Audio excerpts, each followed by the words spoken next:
With that down, let's move on to this, shall we? Bad boys, what you gonna do when Hulkamania runs wild on you? Sorry, I got things mixed up there. But yep, Bad Boys, Ride or Die came out this weekend.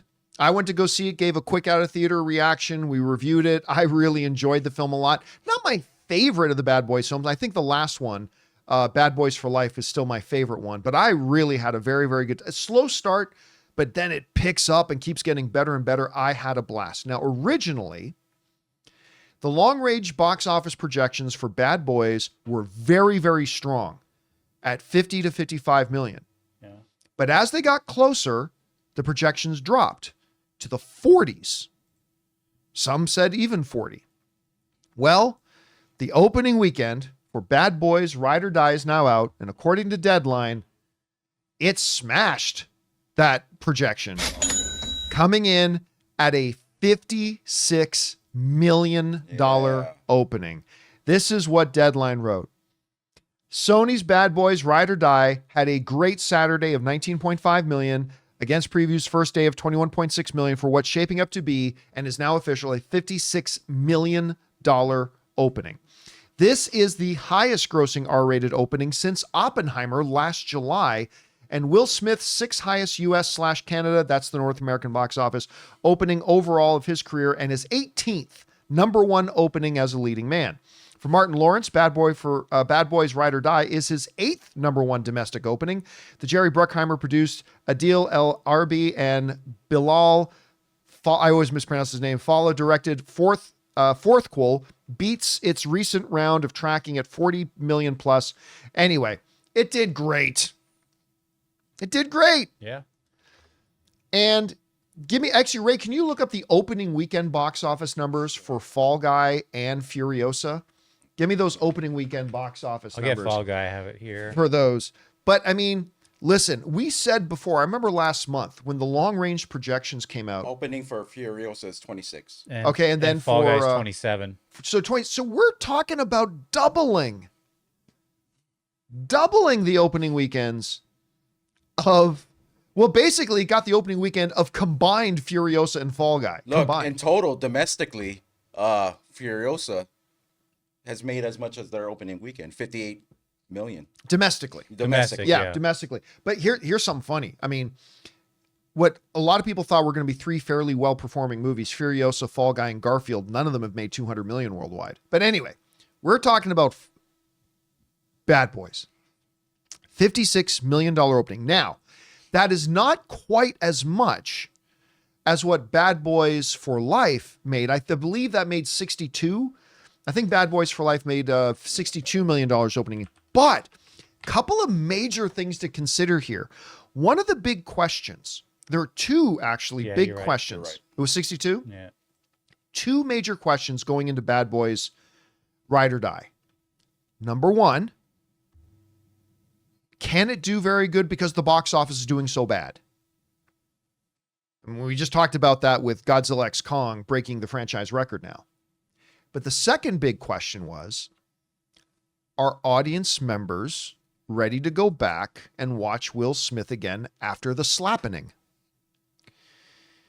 Because every time I bring up the issue has come up about, on our show about have people move past the Oscar slap, have people move past it, or people ready to get over it and all that kind of stuff. My point of view has always been, just to summarize it, what Will Smith did was idiotic. There should be consequences, and he has paid dearly and paid consequences in the form of lost contracts, lost movie projects, and massive amounts of money, tens of millions of dollars he's lost out on. But worst of all, he's been subjected fiercely to global humiliation. And you know what? For slapping a guy, I think that's a pretty high price to pay, but he's paid it. And he should now be ready to move on, and we should be moving on too. He did something stupid, he paid a price for it, and now we move on. But every time we've talked about that on the show, I get a lot of people in the comments writing and saying, and I respect this because we all feel differently, but a lot of people writing in our comments saying, I'm done with Will Smith. I'm never going to watch another Will Smith again, all that kind of stuff. So, and I get it. That's understandable. I disagree. I'm ready to move on, but a lot of people don't, and that's okay. So how was this going to do? And I will tell you what, coming in just like $6 million behind what the last one did, making $56 million on its opening weekend when movies like Furiosa and Fall Guy both should have done much better, by the way, because they're both great movies, but are only making half that. I feel confident in saying, well, not everybody. I think the fan base is ready to forgive Will Smith. I think the fan base is now, again, not everybody, but I think the majority of the fan base is ready to move on. Yeah, I think it's also a franchise-based thing. And this has nothing to do with the slap. There's nothing to do with really even Will Smith. It seems like big stars, the new thing now is big stars don't bring in, and this has been for a while, actually, big stars don't bring in box office on their own. No, absolutely not. But also we're seeing that, oh, well, these big stars are in here. They've been a hit, like Ryan Gosling and Barbing. So there's a track record. That's not it either. It's the big star in an IP that is popular. It's a big star in an linked. IP they are already associated with. Yes. Like, I mean, because I think if Will Smith had put out, say, another, I don't know, 6 pounds. Right. Or what's it called? 7 pounds. 7 pounds. Yeah. If he had put out not 7 pounds part 2, I mean, like another movie like 7 pounds this weekend, I don't think it makes $30 million. No. But Will Smith with Bad Boys, you get this. And again, I just think it says two things. Number one, that when we look at this in tandem with the Godzilla X Kong results, the right movies are still going to make a lot of money in the box office, even now. And number two, I think it means that the majority of the audience is ready to move on past the slap. Hey guys, we want to take a second to thank a sponsor of today's video, The Perfect Jean. Guys, are you tired of the rough and rigid jeans crushing your boys? Well, today's sponsor, The Perfect Jean, finally solved all of your denim difficulties. They make great looking, perfect fitting jeans that are as comfortable as sweatpants. The secret? A special denim fabric that is super soft and has the perfect amount of stretch so you can squat, do yoga, or just sit around all day without ever having to take them off. I'm going to admit I was a little bit skeptical because to me, jeans have always been jeans. They're practical, but not always the most comfortable. But I'm telling you guys, it's not an exaggeration. Once I put on these jeans, the Perfect Jean redefined what jeans can be to me. They're the perfect fit, they stretch, they breathe, and again, they're just insanely comfortable. So guys, it's finally time to stop crushing your balls in uncomfortable jeans by going to theperfectjean.nyc/Campea15. Our listeners get 15% off your first order plus free shipping, free returns and free exchanges when you use code Campea15 at checkout. Again, that's 15% off for new customers at theperfectjean.nyc/Campea15 and use the code Campea15. After you purchase, they'll ask you where you heard about them. Please support the John Campea Show and tell them we sent you. yeah, I mean, I didn't think about the slap at all. Like every time when you're watching the movie? During the movie. Well, yeah, once the movie started, I didn't think about it either. Yeah, it was so entertaining. I mean, let's put the slap away. But anyways, these two, I think Martin Lawrence and Will Smith, they're gold together. I really like their chemistry. Oh, they have great chemistry. And you know what? They can make a ton of these, and they'll always be good if you put them together. It's almost like if they finally release the next Rush Hour with Jackie Chan and Chris Tucker, if they ever do it again. Which they never should. Like, that would make money, too, because everyone enjoys. No, I mean, it would make money as on track with what it's made before. You think so? I think so, because those two are so funny together. Are they? You didn't like the Rush Hour movies? I like Rush Hour 2. I thought Rush Hour 2 was fantastic.